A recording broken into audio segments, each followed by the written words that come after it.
സുബ്രഹ്മണ്യ അഗസ്ത്യ സംവാദത്തെ തുടരുകയാണ്. അടുത്തതായിട്ട് കൃതഘ്നോപാഖ്യാനം.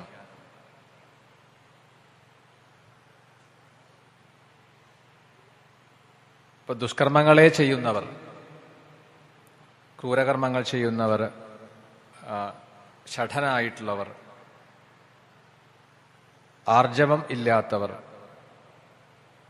ആപൽഘട്ടത്തിൽ ഉപേക്ഷിക്കുന്നവർ, വേദനിന്ദ ചെയ്യുക,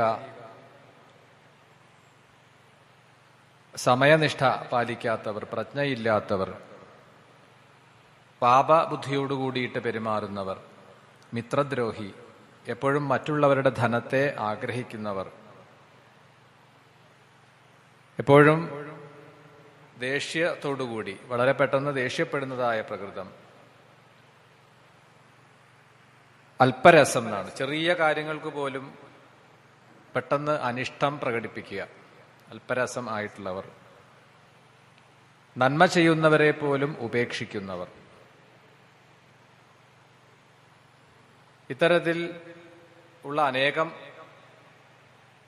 ദുസ്വഭാവങ്ങളെ ഉള്ളവർ എന്നാണ്. മിത്രത്തെ മാത്രം സേവിക്കുന്നവർ, കാര്യസാധ്യത്തിന് വേണ്ടി മാത്രമായിട്ട്, അതായത് നമുക്കൊരാവശ്യമുണ്ട്, അത് നിറവേറ്റാൻ വേണ്ടി നല്ല വാക്കുകൾ പറഞ്ഞും കൂടെ നിന്നും കാര്യം സാധിച്ചു കഴിഞ്ഞാൽ പിന്നെ ആ വഴിക്ക് വരില്ല, അങ്ങനെയുള്ളവരുണ്ട്. മിത്രത്തിന്റെ വേഷത്തിൽ ഒപ്പം നിൽക്കുന്നതായ ശത്രു,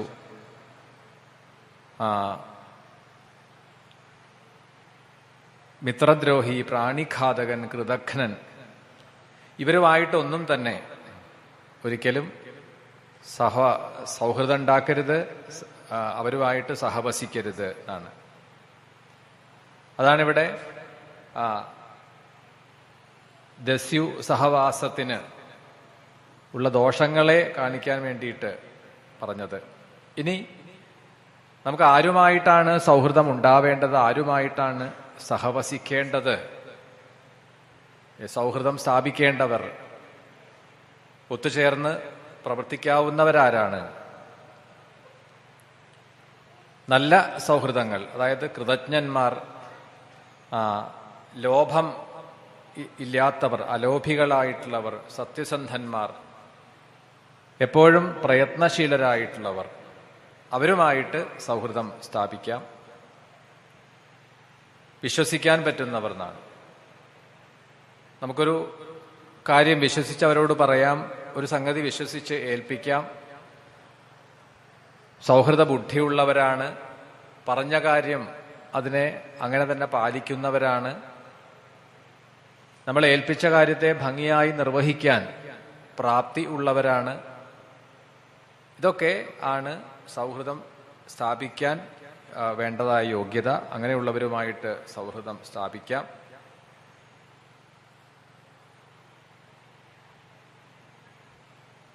അതിനായിട്ടാണ് ഇവിടെ ചില ഉദാഹരണ കഥകളൊക്കെ പറയുന്നുണ്ട്. പിന്നീട് അത്തരത്തിലൊരു മറ്റൊരു വിഷയത്തെ പറയാൻ വേണ്ടിയിട്ടാണ് സംവാദ ഗീതയെ ഇവിടെ സൂചിപ്പിക്കുകയാണ്.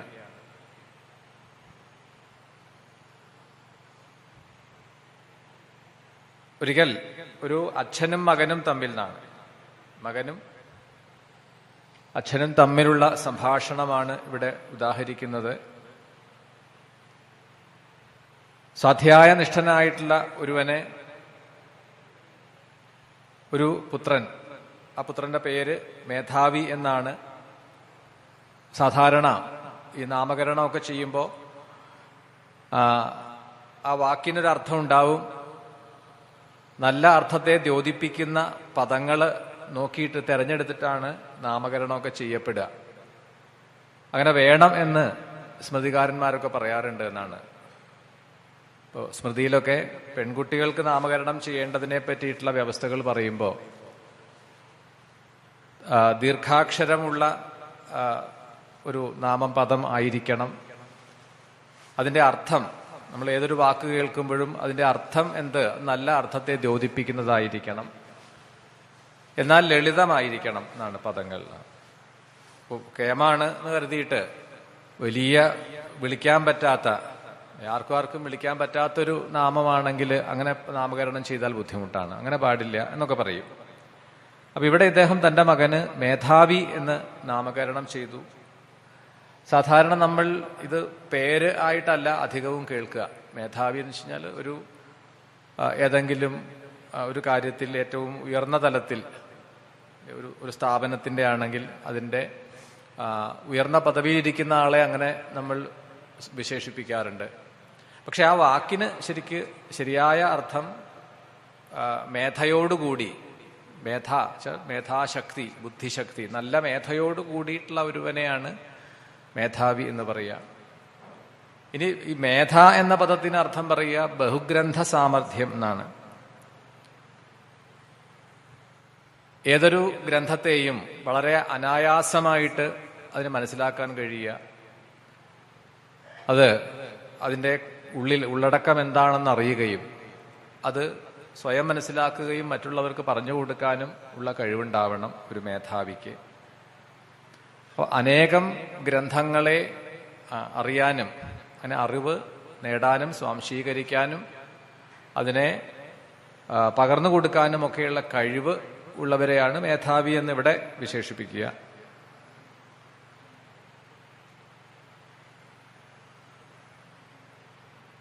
അപ്പൊ ഇവർ തമ്മിലാണ്, ഈ പുത്രനും അച്ഛനും തമ്മിലുള്ള സംഭാഷണത്തെ പറഞ്ഞുകൊണ്ടാണ്. അപ്പൊ ഇവിടെ മകൻ ചോദിക്കുകയാണ്, തന്റെ അച്ഛനോട് ചോദിക്കുകയാണ്, മനുഷ്യ ജന്മം, മനുഷ്യ ജീവിതം എന്ന് പറഞ്ഞാൽ വളരെ ചെറിയൊരു കാലയളവ് മാത്രമാണ് മനുഷ്യർക്ക് പ്രവർത്തിക്കാനായിട്ട് സമയം കിട്ടുന്നത് എന്നാണ്. അപ്പോൾ വേഗത്തിൽ അവസാനിച്ചു കൊണ്ടിരിക്കുന്നതായ ഈ മനുഷ്യ ജീവിതത്തിൽ ബുദ്ധിമാനായ ഒരുവൻ ചെയ്യേണ്ടത് എന്താണ് എന്ന് ചോദിക്കുകയാണ്. അങ്ങ് എന്താണോ എന്നോട് നിർദ്ദേശിക്കുന്നത് ആ ഉപദേശം അനുസരിച്ച് ഞാൻ പ്രവർത്തിക്കാൻ തയ്യാറാണ്, ധർമ്മത്തെ അനുഷ്ഠിക്കാം. അപ്പൊ ഈ മകന്റെ ചോദ്യം കേട്ടിട്ടാണ് അച്ഛൻ മറുപടി പറഞ്ഞു, ആദ്യം വേണ്ടത് ഒരു വ്യക്തിയുടെ ജീവിതത്തിൽ വിദ്യാഭ്യാസ കാലം നല്ല അറിവ് നേടുക എന്നുള്ളത് തന്നെയാണ്. ഇപ്പൊ നമ്മൾ ഒരു മനുഷ്യായുസ്സിനെ 4 ഭാഗങ്ങളാക്കിയിട്ട് ബ്രഹ്മചര്യം, ഗാർഹസ്ഥ്യം, വാനപ്രസ്ഥം, സന്യാസം എന്നിങ്ങനെ 4 ആശ്രമങ്ങളായി പറഞ്ഞിരിക്കുന്നത് കാണാം. ഇപ്പൊ പുരാണങ്ങളിലൊക്കെ പലയിടത്തും അത് പറയും. അപ്പൊ അതിന്റെ ഒരു ഉദ്ദേശം എത്രയേ ഉള്ളൂ, ആദ്യത്തെ കുറച്ചു കാലം, ആദ്യ കാൽഭാഗം എന്നാണ്. 4ആക്കി പിരിക്കുകയാണെങ്കിൽ ആദ്യ കാൽഭാഗം വിദ്യ നേടാൻ വേണ്ടിയിട്ടാണ്.